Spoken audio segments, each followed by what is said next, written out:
SSC media Shivasai family members అందరికీ నమస్కారం. ఈరోజు స్పెషల్ టాపిక్ దేశభక్తి. భారతదేశం స్వతంత్ర ఉద్యమంలో ఎంతో మంది వీరులు తమ ప్రాణత్యాగం చేశారు. కొంతమంది అమర వీరుల చరిత్రలు ప్రజలకు తెలియదు. అటువంటి వారిలో మహిళా స్వాతంత్ర్య సమరయోధుల్లో నీరా ఆర్య ఒకరు. నేతాజీ సుభాష్ చంద్రబోస్ ఆజాద్ హింద్ ఫౌజ్ వ్యవస్థాపకుడు. నీరా ఆర్య భర్త శ్రీకాంత్ జయరంజన్ దాస్ బ్రిటిష్ ప్రభుత్వంలో సిఐడి ఉద్యోగం. బ్రిటిష్ ప్రభుత్వం శ్రీకాంత్ జయరంజన్ దాస్కు నేతాజీ సుభాష్ చంద్రబోస్ను చంపే బాధ్యతను అప్పగించింది. అటువంటి సమయంలో నీరా ఆర్య శ్రీకాంత్ను వివాహం చేసుకుంది.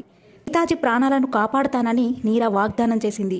ఒకప్పుడు జయరంజన్ దాస్ నేతాజీపై కాల్పులు జరిపాడు. కానీ అదృష్టవశాత్తు అతను మరణం నుండి తప్పించుకున్నాడు. కానీ బుల్లెట్ అతని డ్రైవర్ను తాకింది. ఈ విషయం తెలిసి నీరా ఆర్యకు దాని గురించి తెలిసినప్పుడు ఆమె తన భర్త శ్రీకాంత్ జయరంజన్ దాస్ని కత్తితో పొడిచి చంపింది. నీరా ఆర్య లొంగిపోయిన తర్వాత ఎయిర్పోర్ట్లో విచారణ జరిగినప్పుడు ఖైదీలందరినీ విడుదల చేశారు. నీరా ఆర్యకు మాత్రం తన భర్త కేసులో శిక్ష విధింపబడింది. ఆమెను కలాపాని జైలుకు పంపబడింది. హింసించబడింది. నీరా ఆర్య ఆత్మకథను వ్రాసింది. ఆమె హృదయపూర్వక కథలను వ్రాసిన ఉర్దూ రచయిత ఇర్ఫానా తాజాకు తన నిరాశ నిస్పృహల జీవిత కథలను పంచుకుంది. ఆ ఆత్మకథలోని హృదయపూర్వక భాగంలో ఒకటి నేను. నీరా ఆర్య విచారణలో ఉన్నప్పుడు నేను కలాపాని జైలు పంపబడినప్పుడు నీరాను కలకత్తా జైలు నుండి అండమానుకు తీసుకురాబడ్డాను. అక్కడ మాకు చిన్న సెల్ ఉన్నాయి. మహిళలు అలాగే వారి శిక్షను అనుభవిస్తున్నారు. ఆ మహిళలు రాజకీయ నిర్ణయాలను వ్యతిరేకించినందుకు అక్కడికి చేరుకున్నారు. ఈ లోతైన సముద్రంలో తెలియని ద్వీపంలో నివసించినప్పుడు నాకు స్వేచ్ఛ ఎలా లభిస్తుందని నా మనసులో ఆందోళన కలిగింది. ఎంత చల్లగా ఉన్నప్పటికీ నేలపై నిద్రపోయాను. 12 గంటల సమయంలో ఒక గార్డు 2 దుప్పట్లు తెచ్చి వాటిని నాపై విసిరాడు. మాట్లాడకుండా వెళ్ళిపోయాడు. అప్పటికి నా చేతులు కాళ్ళు చుట్టూ కట్టిన గొలుసులను ఎలా వదిలించుకోవాలో అన్న ఆందోళన. నేను నా మాతృభూమి నుండి విడిపోతున్న భావన కలిగి ఉన్నాను. మరుసటి రోజు బ్లాక్ స్మిత్ వచ్చినప్పుడు అతను నా చేతి నుండి గొలుసును కత్తిరించడం ప్రారంభించినప్పుడు అతను నా చేతి చర్మాన్ని కొద్దిగా కోసివేశాడు.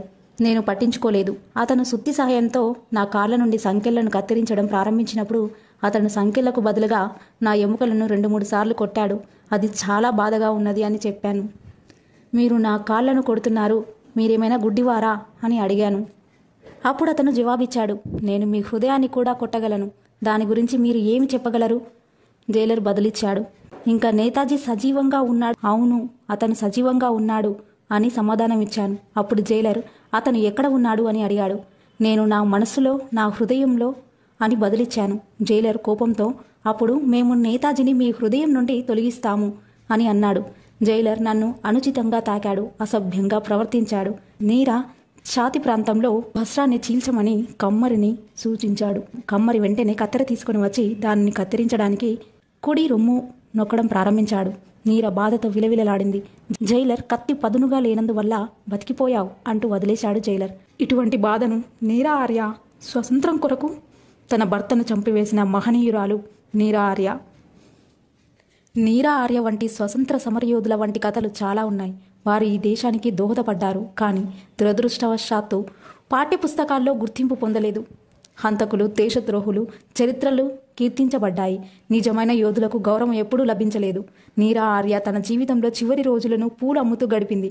హైదరాబాద్లోని ఫలక్నాంలో ఒక చిన్న గుడిసెలో నివసించారు. కానీ ఆమె కుటీరాన్ని ప్రభుత్వ భూమిలో నిర్మించడంతో ప్రభుత్వం కూల్చివేసింది. ఆమె 1998 జూలై 26న మరణించింది.